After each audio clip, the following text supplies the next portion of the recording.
be a follower of Jesus is to be radical, in the best sense of that word, not left or right. Radical for the cause of love, which is the most subversive and the most redemptive force in the universe.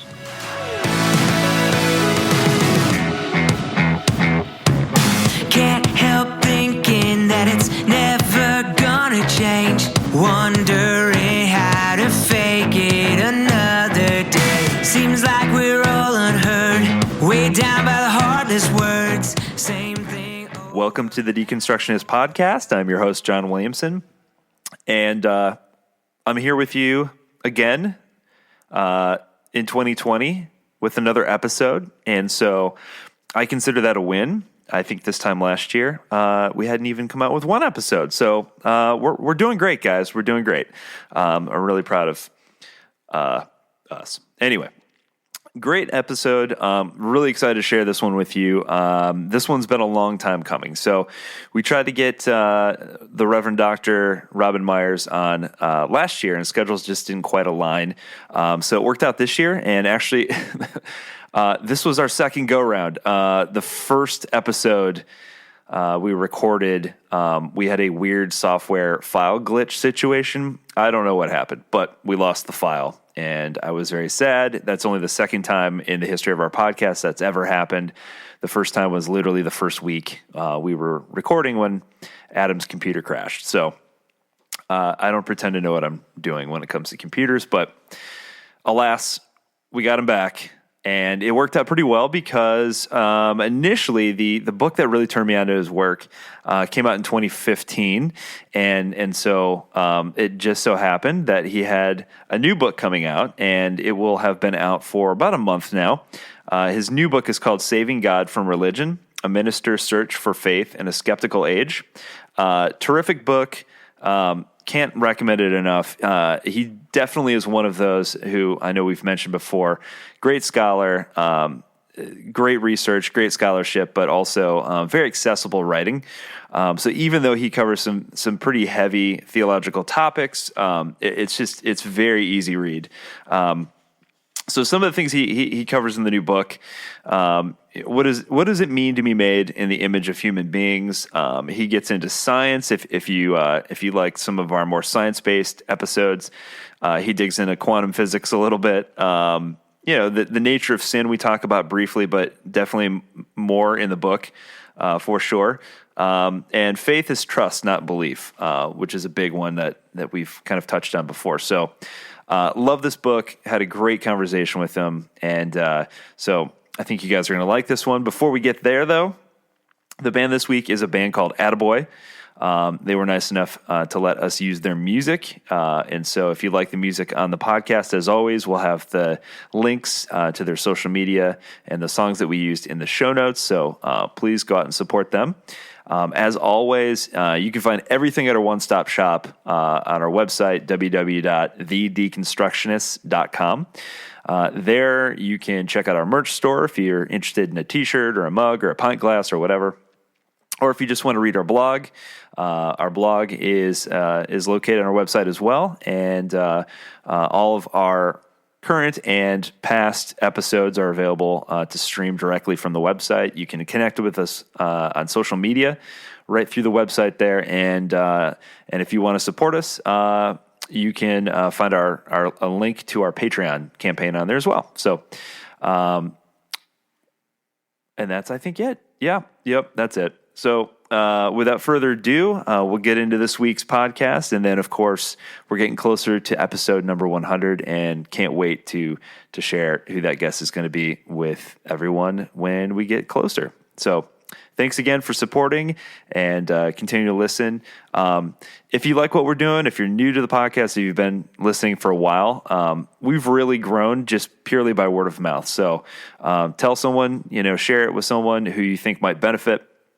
And if you really want to help us gain exposure, one of the easiest ways to do that is to leave us a 5-star review on iTunes. That helps gain exposure and helps us get out to more people. So thanks again. And without further ado, Robin freaking Meyers. Gotta find a better way. We are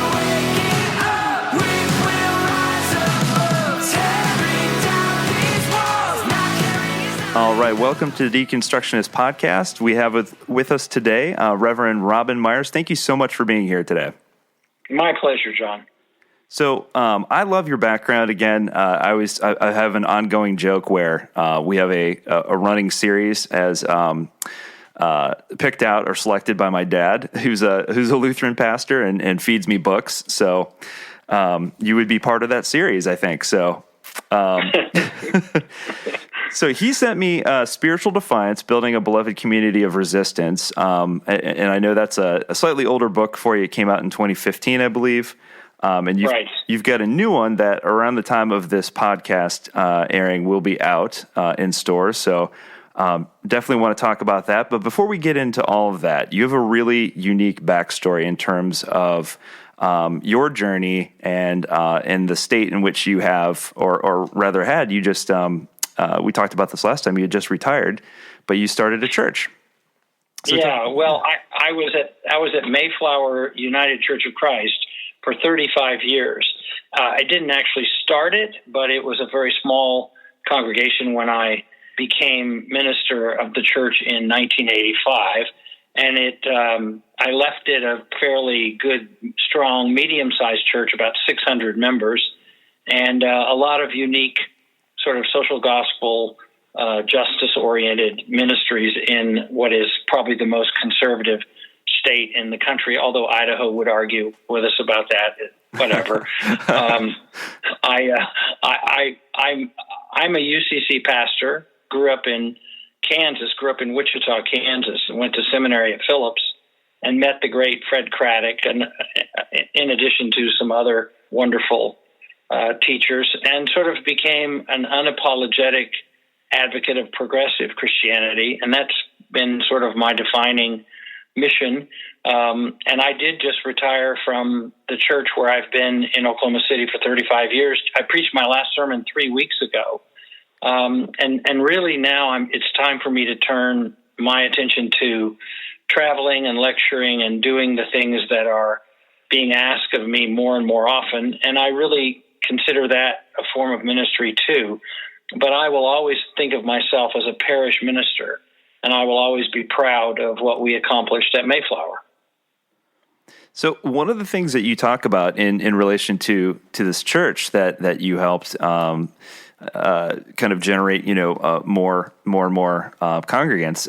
One of the things you talk about in the documentary that we'll touch on a little bit here is you got some pushback because you had said, and I love your definition of this, and I would love for you to mention that here, is you wanted to start a liberal church, but you had a very specific definition for what you meant by that. Right. When I first came to meet with the search committee in Oklahoma City, someone said, I wish you would quit using that word liberal because, well, we just don't like it. It's actually an epithet in Oklahoma. It's a religious and political epithet. All you have to do is call somebody a liberal, or what they call the L word in Oklahoma, and you're in trouble. And I said, well, I think it's a great word. I think it means open-minded, tolerant of divergent opinions, and exceedingly generous. So I would like our church to be liberal in that sense. This woman said, no, I still don't like it. And I said, well, what word would you prefer that I use? And she said, conservative. So that was my introduction to Oklahoma. That's so interesting, especially because I'm assuming that happened, back when you first took over back in the 80s, and yet right. Here we are in this political climate today where those are almost, depending on which side of the aisle you stand on, almost akin to a curse word. Oh, it is. There's no. It's gotten worse. It's gotten worse. This was 1985 that this happened, but in Oklahoma, as in many parts of the country, that word simply is used without explanation or definition to define someone as, morally corrupt, incorrigible, untrustworthy, probably a communist or a socialist, which are really one and the same for many people. It's strange because American democracy was a liberal experiment, and it remains, in the best sense, a liberal experiment. But no one really knows what that word means anymore. John, nobody knows what lots of words mean anymore. We don't bother to be critical in our thinking. We don't bother to educate ourselves. We're just busy, tossing bombs back and forth at each other. And liberal around here where I live is one of the nastiest things you can call someone. Just call them a liberal. Yeah. And I find that astonishing because we live in a time where, like, on a world scale, we have never been more in touch with information. I mean, it's at your fingertips. We literally carry around tiny computers in our pockets with instant access to information, and yet we are, it's seemingly, at least in that regard, less informed than ever. Well, and I have some serious misgivings and concerns about social media. All this technology has put all this information at our fingertips. It's also made it possible for us to sort of seek out people who think like we do and to live in these bubbles of self-affirmation. And we also get to sort of sit in our pajamas and hurl insults at strangers without looking at them across the table, without making real human contact with them, which the beloved community says we ought to do.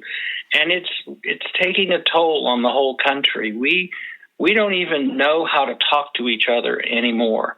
And if the church is to have any kind of future, and I'm not saying that future is assured by any means, we will have to put people in real physical proximity to one another, and we're going to have to talk across our differences to heal this society. Otherwise, we are just going to continue to fly apart. Yeah, well, I want to go back to one of the things you said at the beginning there, where you mentioned the fact that, this dangerous social media, and I would say just, the online thing in and of itself, whether it's, social media or, chat rooms or whatever, Reddit or all those different things. Because you mentioned in your book, and this was, it's interesting because it was like you kind of foresaw the future back in 2015, but in this book. But you talk about the fact that the moral imagination has been stunted by the constant onslaught of imaging through media and technology. And you had this great point in there, and I would love for you to kind of expand on that. Well, I mean, I think that we are, and I don't know exactly which quote you're referring to, but I think the advent of the visual world, the world that brings up, whether it's television or sitting in front of your computer screen or looking at your smartphone, whatever it is, the images are produced for us in order to create an emotive effect, to get a reaction out of us. And although that's easier, it also makes us kind of lazy thinkers. And we respond at this very, very primitive level to the image, which all the scholars realize now has much more effect on people than language or real conversation or the nuances or ambiguities of human thought. If we just see an image that has negative connotations, we react automatically. And all of the products are sold to us this way. Politicians are sold to us this way. Everything is a product being sold through sort of instant emotive images. That is stunting the brain of human beings, and it's also keeping us from talking to one another in authentic ways about all the things that we believe or feel or do. And so the empathic imagination is becoming stunted. I think that's probably what you're referring to. We have to imagine what it's like to be the other person. And we have a harder and harder time doing that because the people out there who want to sell us something are not interested in nuance. They're not interested in subtlety or ambiguity or complexity. They're interested in knee-jerk reactions that will get us to hate people or love people, just as they want us to hate certain products or love certain other products. Everything is a zero-sum game now. Are you with us or are you against us? Are you saved or are you lost? Are you one of us or are you one of them? Everything is simply divided in what's become a hyper-polemic world. And that is spiritually debilitating. What we're supposed to be doing is actually looking for ways to bridge the divides between human beings. Meanwhile, the society is exacerbating the divides between us so they can sell things and they can make money and they can exercise control over us. Because I can tell you, and you know this already, and so do your listeners, fear is the greatest motivator of them all. If you can keep people afraid of some nondescript other out there, if you can identify the enemy and then frighten people about the enemy, you have enormous control over them. What we're supposed to do in the church is pray for our enemies, not be given help in hating them even more. And if the church can't figure out how it is an alternative community, a truly subversive alternative community of non-compliance, you're right about spiritual defiance. That was in 2015. And I talked about resistance before the word resistance became a household word after the 2016 elections. The essential quality of faith, as is the message of the Bible from start to finish, is wherever the empire deals death and indignity, we are supposed to resist on behalf of people who don't have the power to do it without our help. That was a very long, perhaps convoluted answer to your question, but yes. Spot on. Yeah, thank you. I think your listeners probably know that we are trembling on the edge of the loss of our democracy because we are losing our truest and deepest values. Nobody really cares if anything is true anymore. All they care about is, will it sell? Can we use it to win? We're involved in only the third impeachment inquiry in our nation's history. And I can't see that truth has anything to do with anything. Just like in the church where 82% of evangelicals voted for Trump, who is in fact, whatever else one thinks about him, an answer to the question, what would Jesus not do? Yeah. I know that evangelicals are having a kind of dark night of the soul. At least some of them are wondering what they did. Well, what they did is what we are all being trained to do, which is go cheap for power. You really can talk about character and morals and all that being important. When Clinton was president, evangelicals said, well, he's a pretty good president. He's a pretty smart guy. And actually, we've had peace and prosperity under Clinton for a number of years, but that's not really the important thing. What really counts to all of us who are Christians is a person's moral character. And since his moral character is obviously flawed, and it was, we reject him. We would never vote for him. Well, that has been turned completely on its head in the election of Donald Trump, who puts Clinton to shame in terms of his immoral activities and behaviors and is proud of it, brags about it. Did you ever think that you would hear a modern American president say the things that President Trump has said about women and about African Americans and about our immigrant sisters and brothers and still get elected? No, because he realized there was this sort of pent-up frustration about all of the progress that had been made for gay people and for people of color and for women. And he knew that there was a backlash waiting to happen that could be tapped into. And he tapped into it. I mean, one has to give him credit for knowing that there was this tremendous reservoir of frustration, particularly among less well-educated men who have been struggling financially. And a lot of other people who really weren't happy to see same-sex marriage come along. They really suspect that progressive churches are kind of watering down the gospel. I think the exact opposite is true. I think progressive churches are the only ones taking the gospel seriously, because following Jesus is a pretty dangerous activity. We can talk more about that if you want. But, you know, it's just like the editor for Christianity Today, who said he should be removed. And Trump said, well, that's a left-wing radical magazine. Well, I grew up thinking Christianity Today was far to the right of the Christian Century, which I read always and still read. But I have such admiration for this man saying what he believed was really true. It's like reading 1984 again, which I just had my students do at the university. Some of them had never read it.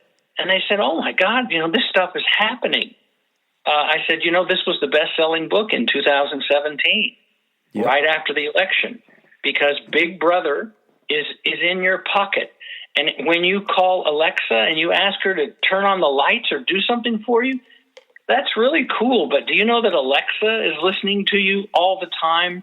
Just like in 1984, the telescreens not only showed you propaganda, but they were listening in on all your conversations. They were watching you. It was a two-way device.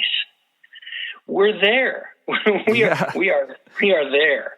And that doesn't mean human beings don't have the capacity to turn and go another direction, but we are running out of time. And whatever I can do in my work, in my preaching, in my writing, to get people to resist on behalf of the future of our grandkids. I have 3 granddaughters. I look at what we're doing to the planet. It breaks my heart. I drive an electric car. I have panels on my roof. I made Mayflower into the first solar panel, or the first solar-powered church in Oklahoma. Oh, wow.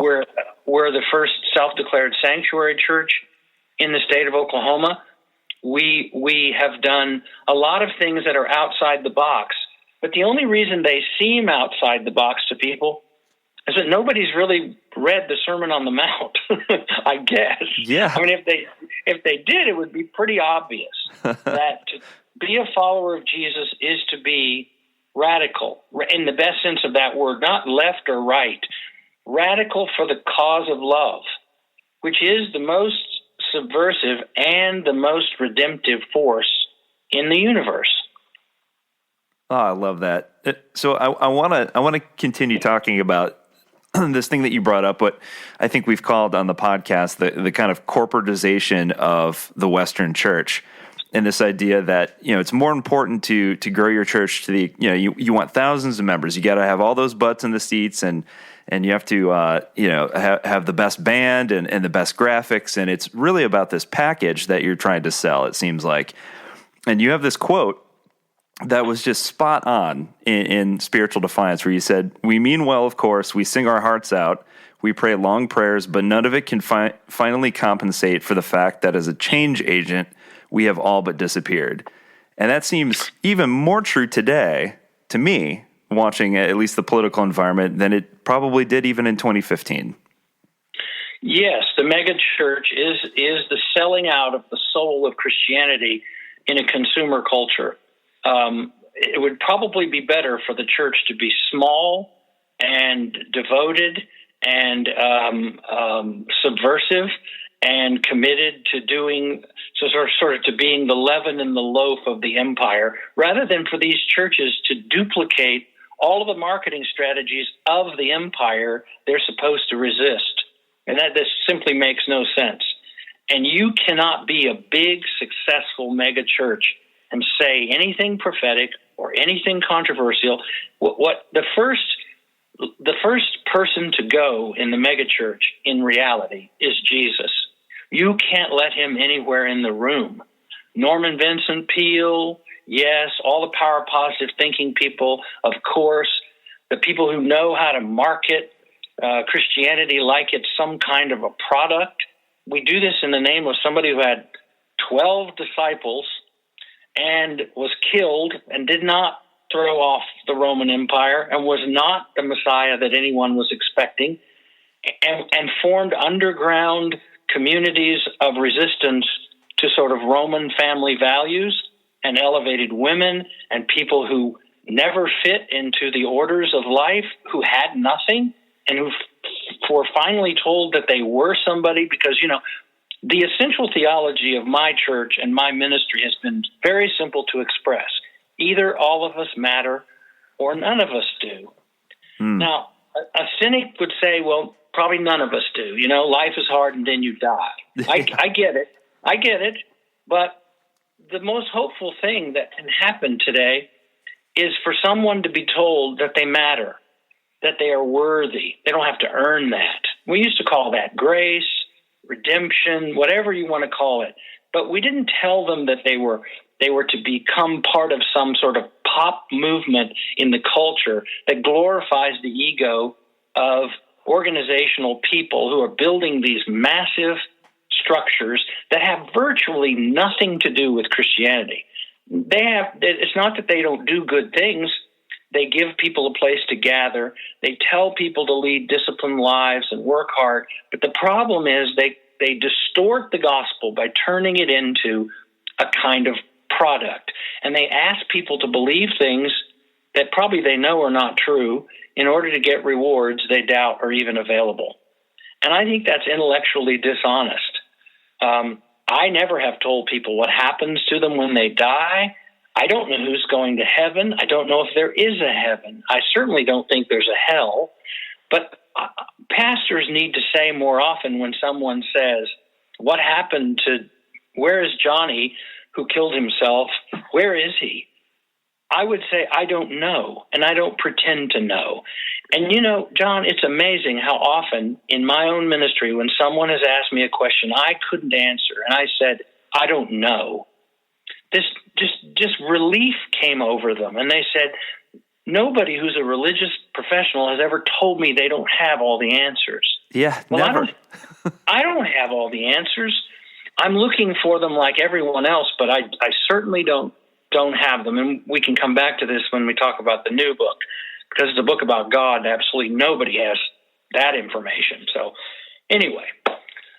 Yeah, that's a common theme that we've noticed in a lot of churches. It's this inability to admit that we simply don't know. We tend to look, and maybe that's part of our fault, in expecting our religious leaders to always have the answer. But that's a rarity. Most pastors would never probably admit that.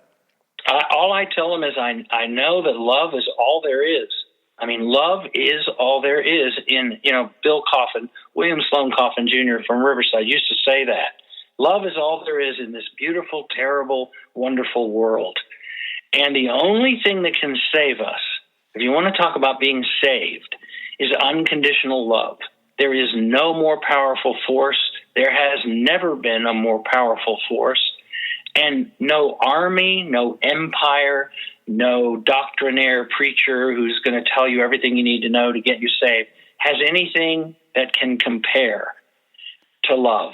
And if we could get back to that somehow and really make it manifest, instead of trying to build these institutions that are quote unquote successful in the eyes of the world, I would like the church to go underground again. I wrote a book called The Underground Church that came out in 2012 before Spiritual Defiance, in which I argued that the mark of a Christian is that he or she is subversive in the best sense of that word. And I used the probably the world's shortest parable, the woman who took leaven and hid it in 3 measures of meal until it was all leaven. That's a profound, it sounds like a harmless thing. Oh, she just put some yeast in, the bread's going to rise, and we're going to serve it at the ladies' guild. But actually, since leavened bread, the idea of leavening was a metaphor for moral corruption among the Jews. They don't celebrate the feast of the leavened bread, but the unleavened bread. And there's many scriptural references to how negative the connotations are about leaven. Well, here's a woman. That's a scandal. A woman is the agent. She hides it. She does something subversive in her kitchen, if you will, and then just waits until yeast works its miracle on bread, but also, as we all know, makes it rot. That's why they took unleavened bread, because it had a longer shelf life, right? And they were on the run. That little parable, which was explained to me so beautifully by members of the Jesus Seminar, which I joined 15 years ago, out in California, and I started running around with Marcus Borg and John Dominic Crossan. Oh, man. just amazing people who opened the radical nature of the text to me as I had never heard it before. I had no idea how many sort of secret codes there are in the New Testament that are about resisting without getting killed. And that none of us want to die. I would prefer not to be crucified like most ministers, but I have no option not to resist. You know, when they put kids in cages on the southern border last summer and the summer before, any Christian, I don't care what your theology is, what you think happens to you after you die, that is not okay. Kids in cages is not okay.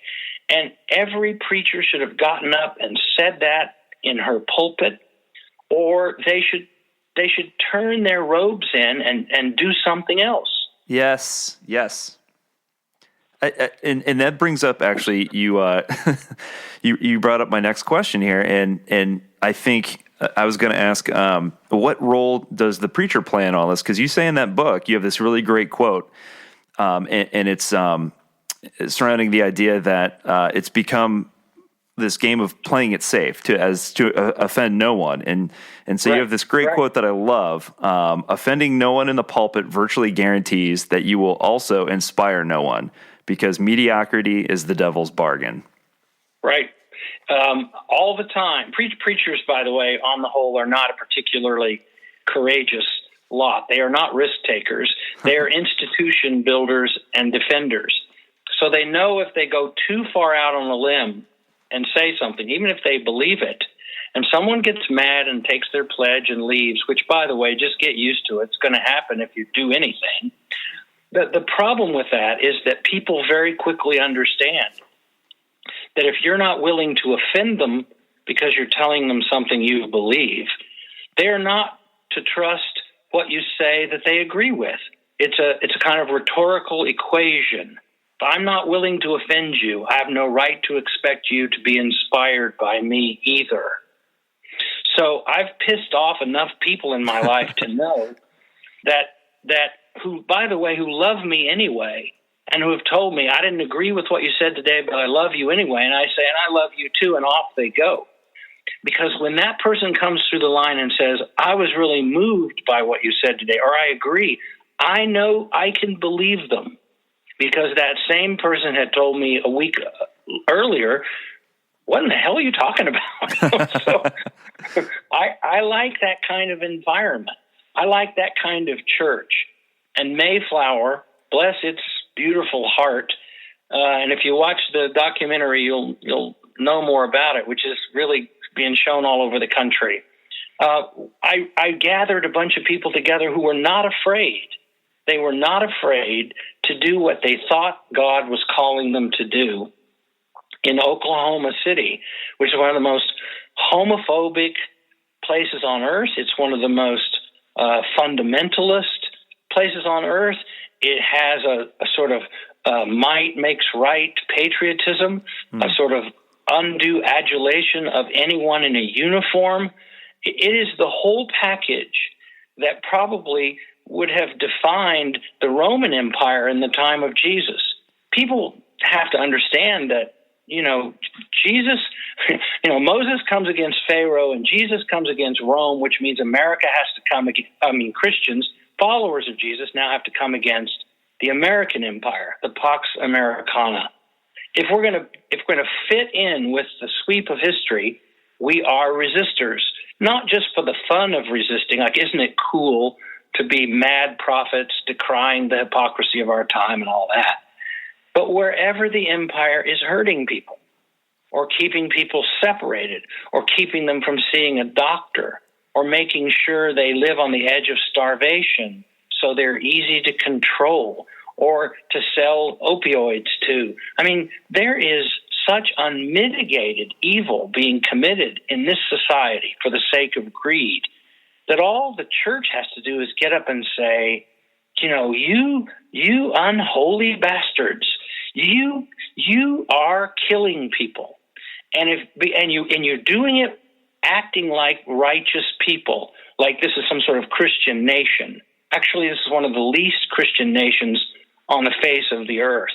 If we were Christian, we wouldn't have the infant mortality we have. We wouldn't have the number of uninsured people we have. We wouldn't do to the environment primarily as the number one polluter. We wouldn't be doing that. I could go down a list. It would just make you sick. And then we say, well, we love Jesus. I mean, everybody just loves Jesus in Oklahoma. The only problem is if someone showed up on a street corner or in our churches, let's say, who looked like Jesus and sounded like Jesus, they would call security. They would have him arrested, and they would accuse him of being unpatriotic and un-American. They would talk just like Donald Trump talks about all Democrats, as if you can put all Democrats in one box and call them socialists or radicals. I mean, good God, look at this trial. We have all the managers presenting the case against Trump. There are two women, one African-American and one white, an African-American man. The 8 managers actually kind of look like a cross-section of the country. And what does Trump provide for his defense? Old white men who are famous for lying on television. Yeah.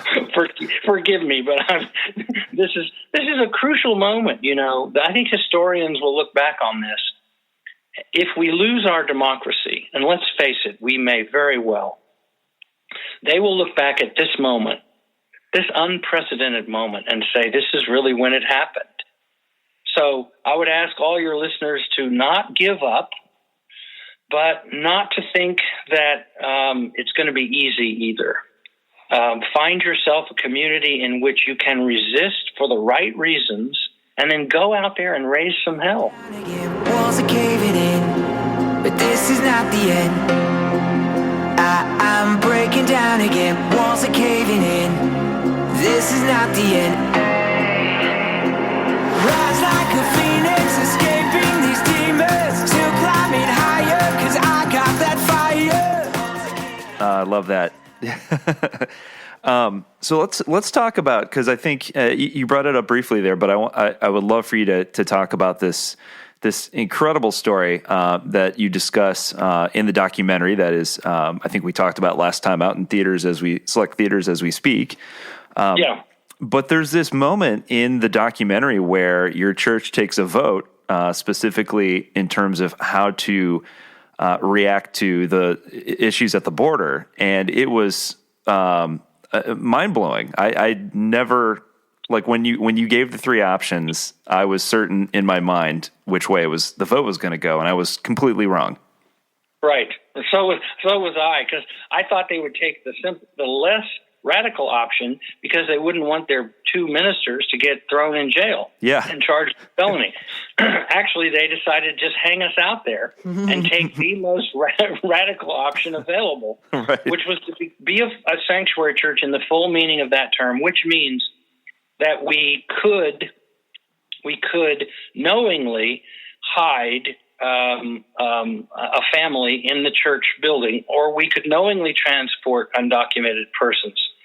But we, of course, wouldn't do that. If we were going to have someone live in the church, and right now we don't have living quarters in the church, we don't have an apartment in the church, so it's unfair, would be unfair to anybody to ask them to live in the church. Although there's talk of building such a facility, right now we don't have it. But if we were to have someone come to the church and we protected them from deportation action by hiding them in the church, what you do is you don't really keep that a secret. You call a press conference and you tell everybody, we have a family in our church that we're protecting from deportation. Come and get them.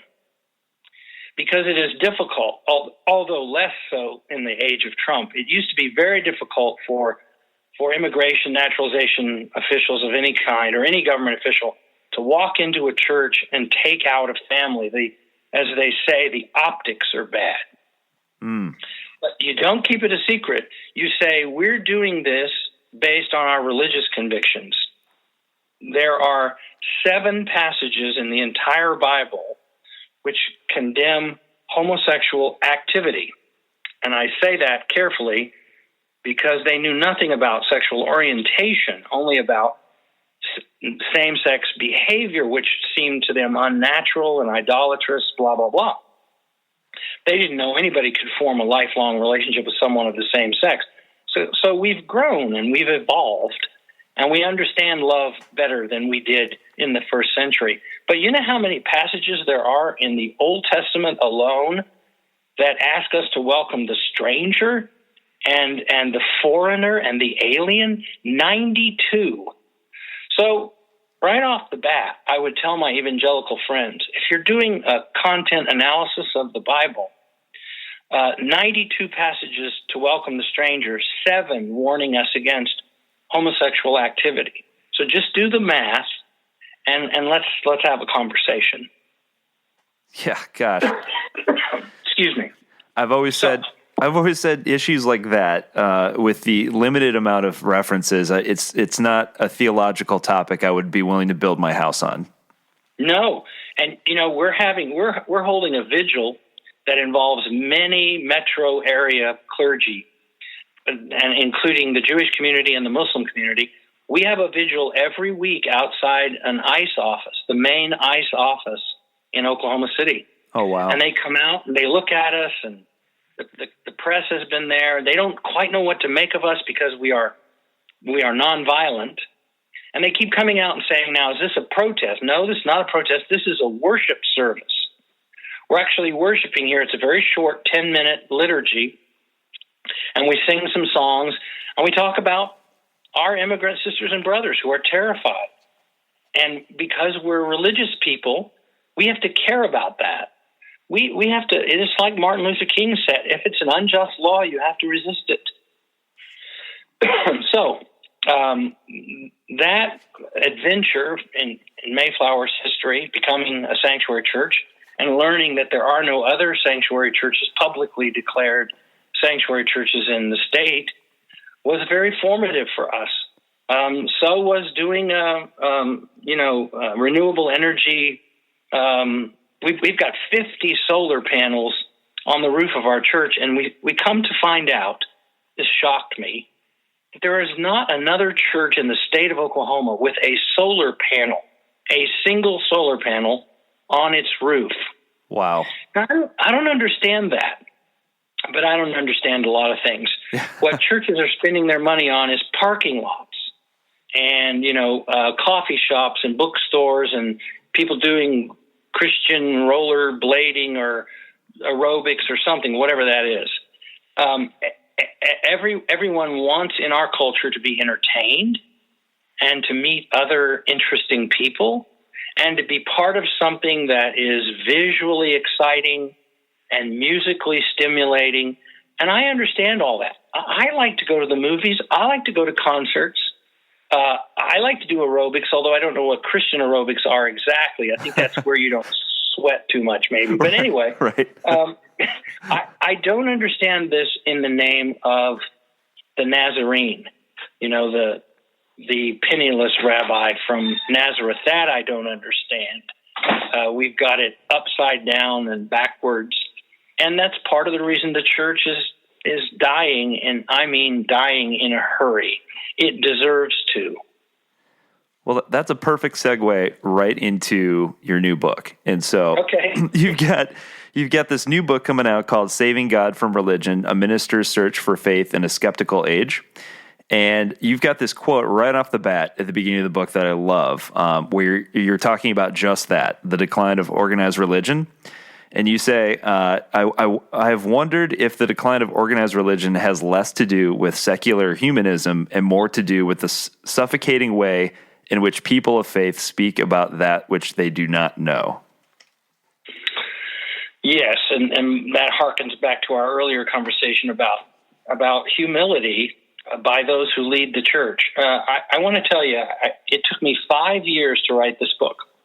Oh, wow. And probably because I was foolish enough to pick an impossible topic. I mean, I told my wife, I said, I think I'm going to write a book about God. And she said, oh, that's great. I'm glad you picked a small, manageable topic. Right? I mean, yeah. So I started reading books about God. And they all fell into the sort of the same two categories. They either were a proof that God exists. And, the person set out to prove God exists, and sure enough, by the end of the book, God exists. Or B, they set out to prove God does not exist, and lo and behold, by the end of the book, God does not exist. These books don't do much for me. What I'm much more interested in is not whether God exists like other things exist, because really, if we're going to be logical about it, everything that exists was brought into being by something else. It did not once exist, then it did, and it one day will not. And we're not really terribly fond of talking about God as something that once was not and one day will not be. That's bothersome for good reason.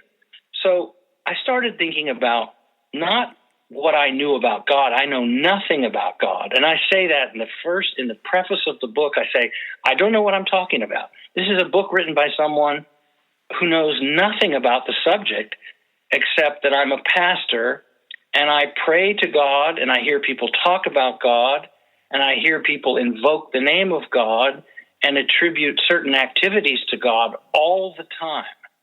And I'm troubled by what we have created in our own image. The Latin phrase imago Dei, made in the image of God, is precious to all Christians. What we don't talk as much about is a God that's been made in our image. And so this book takes a look at our tendency to simply project ourselves into the heavens and to create this kind of heavenly patriarch who sort of is listening to prayers and punishing bad people and rewarding good people and to giving land to certain chosen people, and you name it. He's a partisan, and it's a he, unfortunately, because that's the default pronoun, and that's ridiculous. That's as ridiculous as saying God's a woman. I said something in church once in a sermon like years ago. I used the pronoun she when referring to God, and there was an audible gasp that went through the congregation, and a woman said to me after church, "You don't really think God's a woman, do you?" And I said, "No. But I don't think God's a man either." So I thought if we're going to miss, we should miss with our pronouns in a more egalitarian way. So she said, "Okay, fine. I get it. I don't think God's a thing at all that is anywhere doing anything. What I'm now interested in is the idea that we live in a kind of quantum universe of fantastic interconnection. In fact, I point out in the book that I think science, long the enemy of religion, or thought to be, is now the force that leads us more toward awe and wonder than the church. The church is too busy defending its old doctrines, including things that are wrong, and science just keeps trying to understand a quite miraculous, unbelievably beautiful universe. And I began to wonder, because I read Barbara Brown Taylor's little book, The Luminous Web, yes, which is not one of her more well-known books, but is my favorite, that maybe God is the fantastic interconnection that, quantum entanglement, this famous experiment where they isolated two subatomic particles, they were twins, and once they isolated them, broke them apart, they were able to separate them, but when they reversed the spin of one, it reversed the spin of the other, the twin, no matter how far apart they were. And theoretically, this means that there is some kind of amazing superluminal connection between quantum particles, no matter how far apart they are, which violates Einstein's theory of relativity. That's why he hated quantum physics. He hated it. He especially hated quantum entanglement and tried to disprove it, but could not. He called it spooky action at a distance. And I really am beginning to think of God in quantum terms now, if you will, as spooky action at a distance. Not that God is doing things, but that all of us are doing things, and nothing we do is inconsequential. There is no action we can take that does not change something, which changes something else, which changes something else, which changes everything. So God completes the action, if you will, but does not determine the outcome. We determine that by whether we choose wisely and well and out of love, or whether we choose out of selfishness and hatred, and we set loose bad karma. Karma is a good way to put it. I saw a bumper sticker, my dogma ran over your, or my karma ran over your dogma, which I thought was really wonderful. But this is where Eastern and Western religious traditions can actually find common ground. If our God image is still the old man on the ceiling of the Sistine Chapel, and that's the way the book starts. I have a dream that the plaster fresco of the creation of Adam, that famous fresco where God and Adam, their fingers don't quite touch. It's the most famous, most parodied religious image of all time. But that fresco actually falls off the ceiling in the middle of the night, comes crashing to the floor of the Sistine Chapel, and some caretaker runs in and is just terrified. Oh my God, Michelangelo's God has literally fallen off the ceiling. And these priests come running in. This is the way my mind works. I'm a metaphorical thinker. And they say, what happened here? How did you allow it? He said, I didn't do it. It's old plaster. It failed. It fell off the ceiling. It's in a million pieces on the floor. And they look at him and they say, we will get it put back together, and we will put it back up on the ceiling. And then the janitor, the simple caretaker, says, I don't know if it should go back up there. And the priest says, what do you mean? Well, maybe God was lonely up there. After all, we're all down here. So that's how the book starts.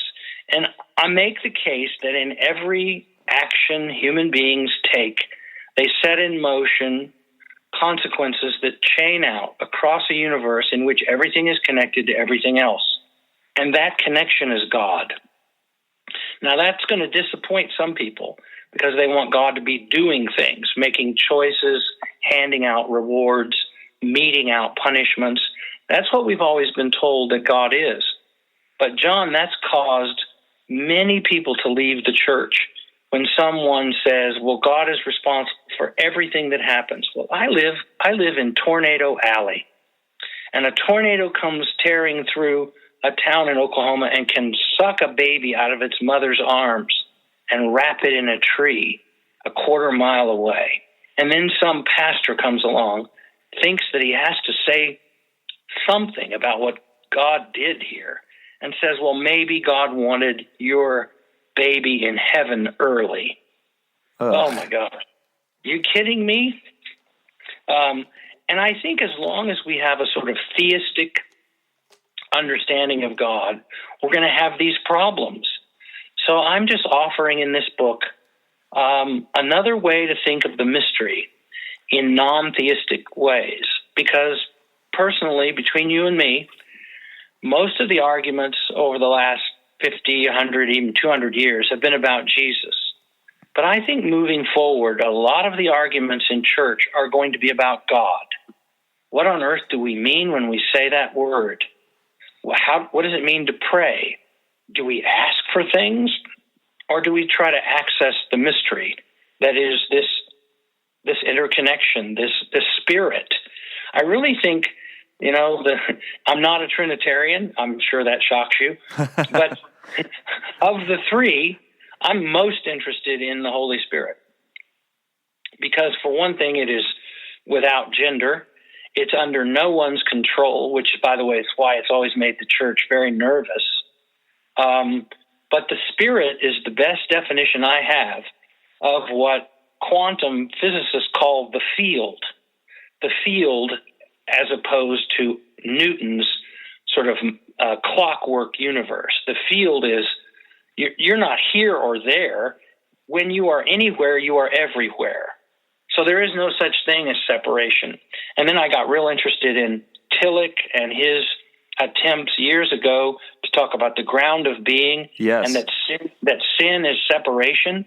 This all really is supported by the most recent findings of scientists who are actually talking more like theologians these days than theologians are. I don't pay much attention to theologians, but my wife reads to me out of the New York Times science section every Tuesday, And that's where I get chills up my back.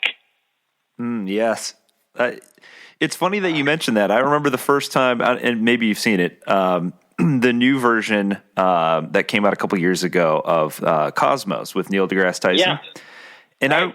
I remember thinking the same thing. I watched the very, very first episode where they put the entire history of the universe into a calendar.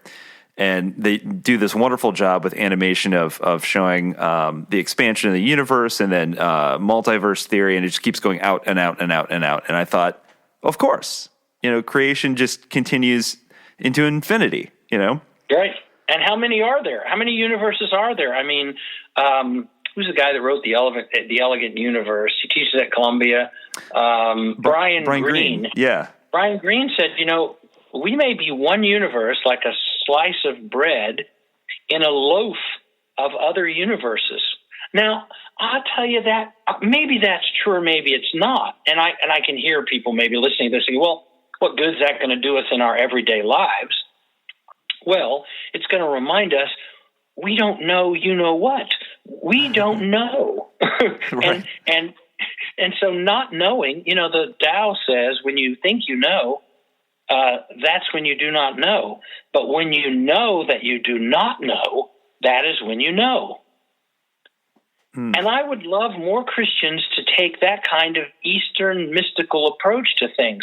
We can still talk about Jesus. I think the incarnation is the power of Christianity. I think the fact that we're centered in a person is beautiful. It's what makes Christianity powerful to me. But we don't have to act like we have all the answers. Jesus doesn't even act like he has all the answers. He doesn't say he knows things. When he's asked directly, usually because somebody's trying to trick him, he evades and essentially refuses to answer the questions. No one knows the day or the hour, so why should we be afraid of that? If Jesus didn't know everything, surely we should be okay with not knowing everything, including what the hell people are talking about when they say God. God did this, said this, wants this, loves this. And I don't believe God is in the land grant business. I don't think God has a chosen people. And this brings me sometimes into conflict with my Jewish sisters and brothers, who I have generally great relationships with. But I think the idea of chosenness is dangerous. If someone is chosen, then others are unchosen. Right. And I don't think there's going to be peace in the world until we figure out how to solve the Jewish-Palestinian problem. I think if we don't solve that, it's like an oven that cooks terrorists. They just pop out of there like biscuits. If we don't solve that, we're going to go down the tubes. And there was a time when it seemed like it was an honest effort to want to do that. Now that the whole two-state solution thing seems pretty dead to me. And I know that Israel is having its own internal dispute about what to do next. But I hope that my Jewish friends will know how important it is that Palestinians are able to have their own country and their own place. Because of all the people who know the power of place, the Jewish people know it. So I just want them to extend the power of that to other people who also need a place. I've been floating weightless, like a ghost unseen, hidden by the chaos of the daily machine. I love that. One of the things that you talk about in the new book that I love is you have an entire chapter on it in the new book, but this concept of sin, and you start by talking about the historical view of on sin and how it's so often been defined as falling short of God's perfection and the guilt that's just generated by this way of thinking about sin. Yeah, that's pretty tough. I mean, if God is perfect, and that language is in the liturgies of the church, it's the way we talk, and expects us to be perfect, that's like a formula for perpetual anxiety and grief and addiction. We are not perfect. We make mistakes. I don't think it's perfection that God wants from us. I think God wants from us, if one can talk about God wanting something.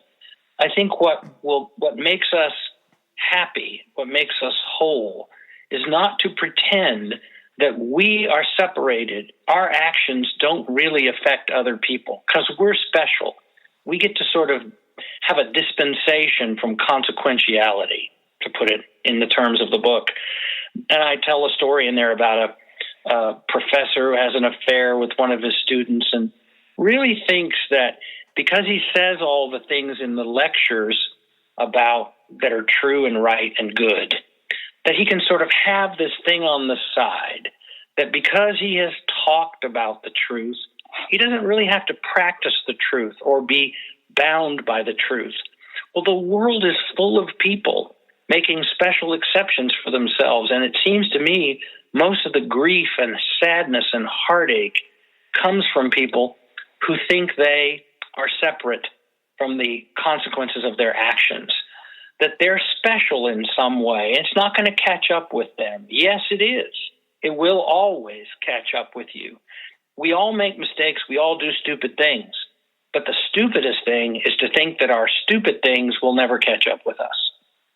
And that's part of this understanding now I have about the way the world is put together for our own benefit.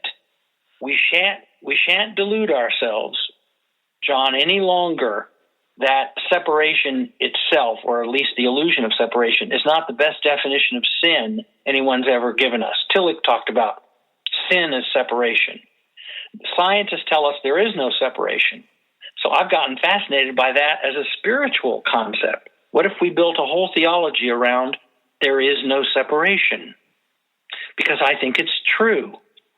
Well, think about how much of the Bible is about separation. Sheep and goats and Jews and Gentiles and the sinners and the lost. And, well, okay, we observe all that kind of separation. But what is our ministry, our mission? Is to tell people that they're not separated. They are all children of God. They all have a chance. They are all worthy. And to stop thinking of themselves as people who can do stuff, selfish stuff, for their own benefit and get away with it. That's a destroyer of worlds.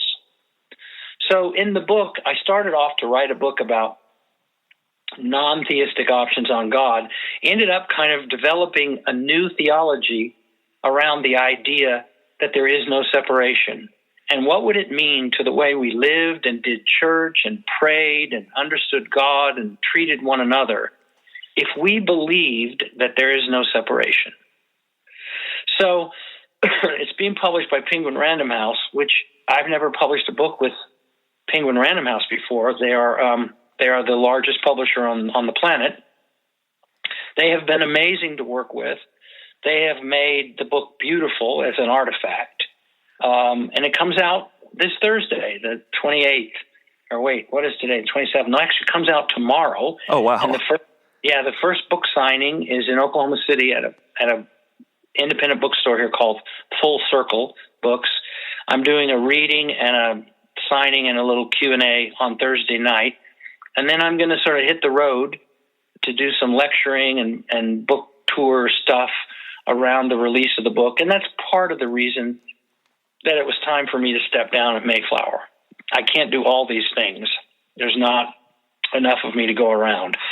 And I'm 67, and my wife said, I think it's time for us to do some other things. We have 3 granddaughters. They all live here in Oklahoma City. We get to see them all the time.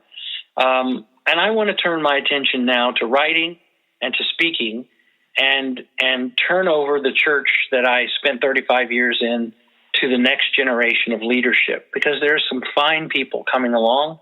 They'll do things differently, but that's the way it is.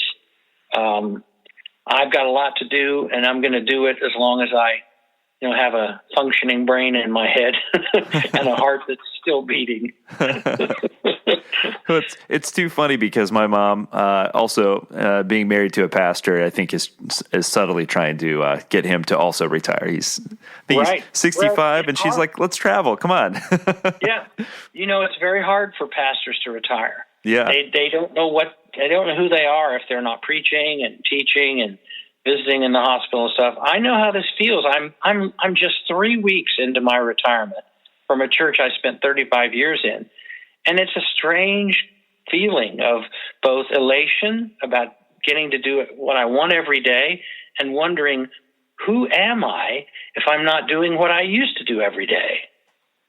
Yeah. I think for you, it's just evolved. The church is a much, much wider audience than probably even you had ever imagined initially when you first started. That's true. Mayflower is known around the world, quite frankly. Yeah. People listen to the sermons that are on the website all over the country and around the world. And there are some churches that are small and struggling and can't afford a minister, so they have no preacher. So they've written to us to ask if they can just watch the sermons of the Mayflower pulpit as their sermon time, and then they send us $100 for the cost of recording them and putting them online and stuff. That's really very gratifying because Mayflower is an unapologetically liberal church, and the fact that it has become the subject of this documentary and is helping people who didn't think they would ever set foot in a church again, that is about the most wonderful legacy I can think of to have. Oh, absolutely. I mean, you should be thoroughly proud. It comes out very obviously in the documentary, and like I said, I love the work you're doing. The books are incredible. Can't recommend them enough. I think this is what people want to hear and need to hear right now. So I just encourage you to keep up the great work, and hopefully you come through Ohio on your tour. Yeah, I'll do it. I'll be in your neck of the woods one of these days, and thanks for doing the podcast. And because it does good, it probably does more good than you know. And we'll run into each other, or even if we don't, we'll know that we're doing good work. Absolutely. I'd love to. If you come through this way, I'll definitely. It'd be a great opportunity to meet up. But before I let you go, where can people go to stay on top of what you're up to? Find tour dates where you're going to be promoting the book. Because I have a millennial son who's 26, and he actually knows how to build websites. He just built me a new website, which is very easy to remember. It's robinrexmyers.com. Perfect. So if people go to Robin Rex Meyers, and it's Meyers, robinrexmyers.com, there is all my stuff, my books, and all the stuff I'm up to. And there's a calendar of events, where I'm speaking, what I'm doing, and people can get information about the books and about my travel schedule and just keep up on what's going on. So robinrexmyers.com. Perfect. Thank you. Thank you so much. Thank you. The people listening have no idea that this is actually round 2. I think it was God's way of saying we can do it better, and I think we nailed it this time. Good. All right. It's delightful to talk to you, and please greet everyone who could possibly care for me, and we'll all just hang in there, and we'll hope for the best, and we'll try to be good people. That sounds perfect. Thank you so much. Right. You're welcome, John. I'm running from another mistake, searching for something, gotta catch a break.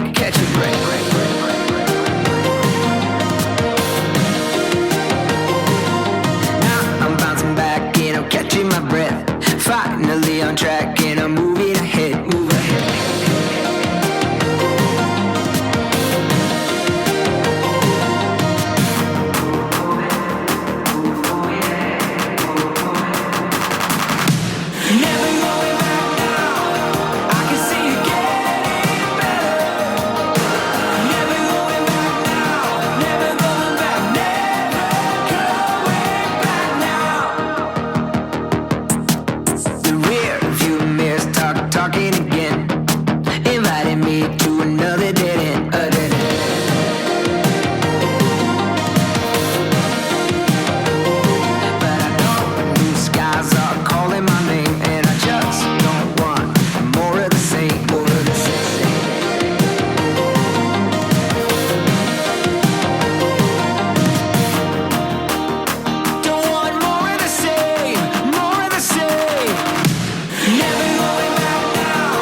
88% of the work week is spent communicating, typing, talking, and going back and forth on topics until everyone is on the same page.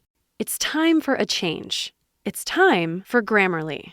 Grammarly's AI ensures your team gets the point across the first time, eliminating misunderstandings and streamlining collaboration. It goes beyond basic grammar to help tailor writing to specific audiences, whether that means adding an executive summary, fine-tuning tone, or cutting out jargon in just one click. 4 out of 5 professionals say Grammarly's AI boosts buy-in and moves work forward. It integrates seamlessly with over 500,000 apps and websites, is implemented in days, and is IT approved.